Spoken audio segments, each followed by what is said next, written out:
وہ گم ہوئے تھے، لیکن ان کی لوکیشن کا پتہ لگ گیا تھا، وہ ضلع سے باہر چلے گئے تھے، اور پھر وہ جب واپس پہنچے تو ایک عجیب قسم مطلب ایک الگ سا راستہ اختیار کیا گیا۔ اس کے بعد یہ جو پنجاب انتظامیہ کے حوالے سے جو بات چیت چل رہی تھی، اور سب سے اس کیس میں سب سے اہم جو ایویڈنس یہ ثبوت تھا، وہ الیکشن کمیشن کا وہ پریس ریلیز الیکشن کمیشن کی تھی، جس کو بنیاد بنایا سلمان اکرم راجہ یعنی مسلم لیگ نواز کے وکیل نے، اور وہ تاریخی پریس ریلیز تھی۔ وہ ایک وائٹ پیپر تھا پنجاب حکومت کے خلاف، کیونکہ انتظامی طور پہ یا آئی جی ہوتا ہے یا چیف سیکریٹری ہوتا ہے، وہ ایسی صورتحال میں کنٹرول کرنا ہوتا ہے۔ پھر الیکشن کمیشن نے اپنی پریس ریلیز میں کہا کہ پنجاب انتظامیہ نے کوئی تعاون نہیں کیا، بار بار چیف سیکریٹری اور آئی جی سے رابطہ کیا گیا لیکن انہوں نے کوئی تعاون نہیں کیا۔ اس کے علاوہ پھر جو الیکشن کمیشن نے فیصلہ کیا اس پورے حلقے میں انتخابات، دوبارہ انتخابات پہ، ان میں کئی افسران کو ڈویژن بدر کیا گیا، کئی افسران کو معطل کرنے کی سفارش کر ہدایت دی گئی، جس پہ عمل درآمد بھی ہوا۔ اور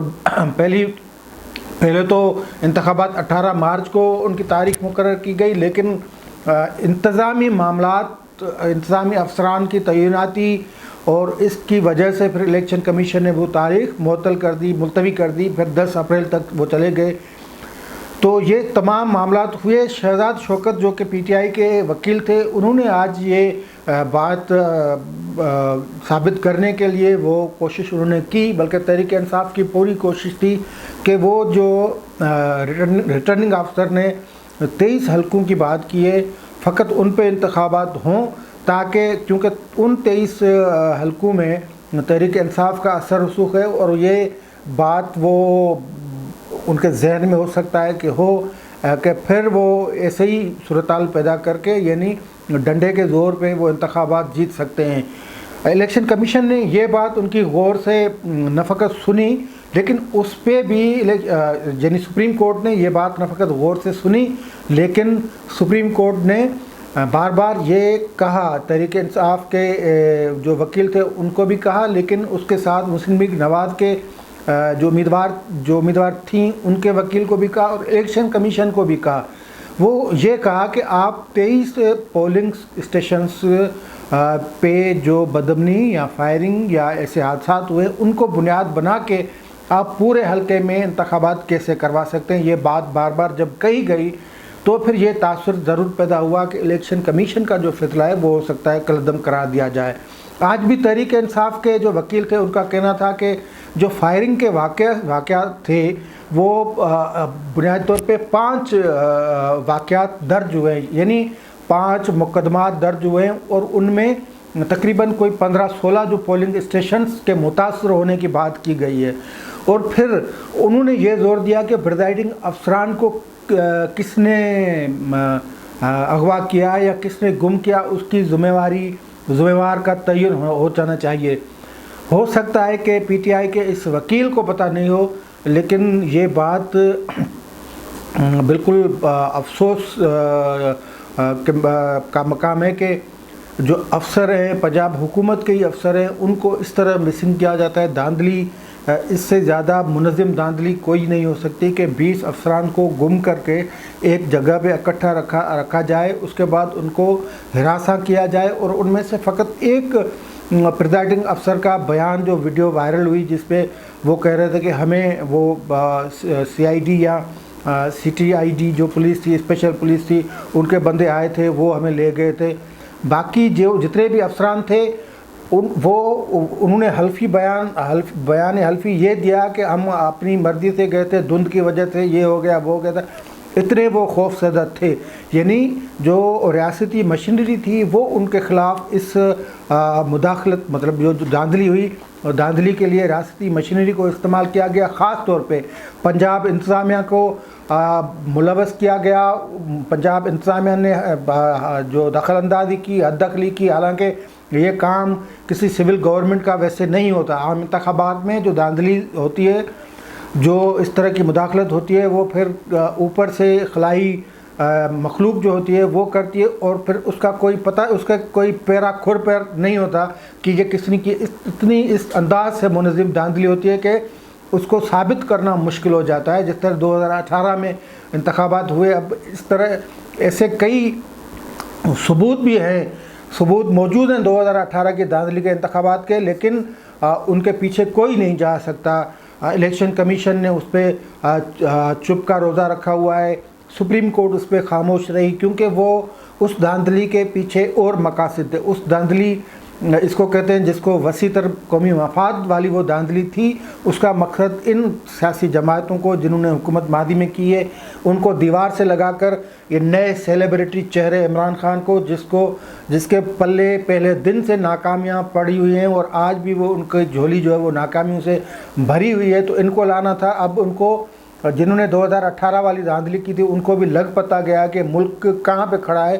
بہرحال ہم یہ ڈسکا والے جو انتخابات ہیں اس کی بات کر رہے ہیں, تو سپریم کورٹ نے آج الیکشن کمیشن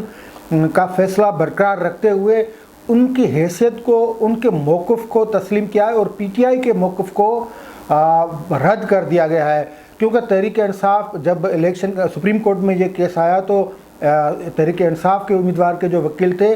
ان کا پہلا موقف یہ تھا کہ وزیر اعظم عمران خان 20 حلقوں پہ ان کو کوئی اعتراض نہیں ہے. وزیر اعظم کا کیا جائے 20 انتخاب حلقے کھولنا یا نہ کھولنے, یہ تو الیکشن کمیشن کا کام ہوتا ہے, وہ کانسٹیٹیوشنل باڈی ہے, وہی جو فیصلہ کرے گی اسی فیصلے کو سسٹین کرنا ہے. کیونکہ کانسٹیٹیوشن میں الیکشن کمیشن کی ذمہ داری ہے, پرائم منسٹر ہاؤس کی ذمہ داری نہیں ہے, عمران خان کی نہیں ہے. تو وزیر اعظم جتنا کہے 20 کہے 30 کہے لیکن اس سے کوئی فرق نہیں پڑتا. تفصیلی طور پہ اس کیس میں دلائل ہوئے, تفصیلی طور پہ الیکشن کمیشن میں پی ٹی آئی نے کوشش کی کہ سپریم کورٹ میں پی ٹی آئی نے کوشش کی کہ الیکشن کمیشن کو جھوٹا قرار دلوایا جائے, تحریک انصاف کے امیدوار کے وکیل جھوٹا قرار دلوایا جائے اور الیکشن کمیشن کے فیصلے کو کالعدم قرار دلوایا جائے, لیکن وہ مکمل طور پہ ناکام ہوئے اور 23 پولنگز پہ ری پولنگ کی جو استدعا تھی وہ استدعا رد ہوئی. الیکشن کمیشن کے فیصلے کو کالعدم قرار دینے کی جو درخواست تھی, جو اپیل تھی, وہ مسترد ہو گئی اور اس طرح مسلم لیگ نواز کو یہ کامیابی ملی کہ وہ پورے اب NA 75 جہاں پہ پورے حلقے میں مسلم لیگ نواز کا زور ہے اور ان کا اثر بھی ہو, اور مسلم لیگ نواز جس طرح مریم نواز نے پورے حلقے کو